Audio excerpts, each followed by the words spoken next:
Hello, welcome to science kitchenette. ഇന്ന് നമ്മൾ തയ്യാറാക്കുന്നത് വളരെ രുചികരമായിട്ടുള്ള സ്വീറ്റ് കോൺ റൈസ് ആണ്.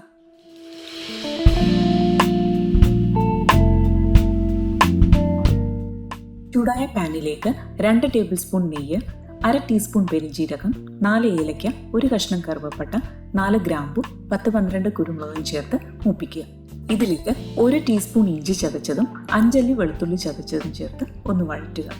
ഇനി 1 സവാള അരിഞ്ഞതും 3 പച്ചമുളകും അല്പം ഉപ്പും ചേർത്ത് നന്നായി വഴറ്റുക. ഇനി 1 കപ്പ് സ്വീറ്റ് കോൺ ചേർത്ത് നന്നായി യോജിപ്പിക്കുക. ഇതിലേക്ക് ചിക്കൻ സ്റ്റോക്ക് കൂടി ചേർത്ത് മിക്സ് ചെയ്യുക. ഇനി ഇതിലേക്ക് 2 കപ്പ് ബസ്മതി റൈസ് ചേർത്ത് കൊടുക്കുക. ഞാനിവിടെ അരി 10 മിനിറ്റ് കുതിർത്ത് വെച്ചതിന് ശേഷമാണ് എടുത്തിരിക്കുന്നത്. ഇനി ഇതിലേക്ക് 1/2 കപ്പ് തേങ്ങാപ്പാലും 1/2 കപ്പ് ചൂടുവെള്ളവും ആവശ്യത്തിന് ഉപ്പും ചേർത്ത് യോജിപ്പിച്ച് ചെറുതീയിൽ മൂടി വെച്ച് വേവിക്കുക.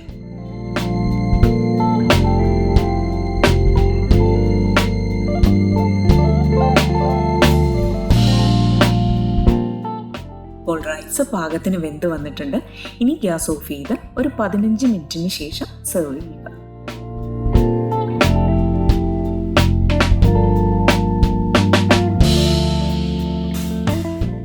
വളരെ രുചികരമായിട്ടുള്ള ഒരു റെസിപ്പിയാണ്. ട്രൈ ചെയ്ത് നോക്കുക. Thanks for watching.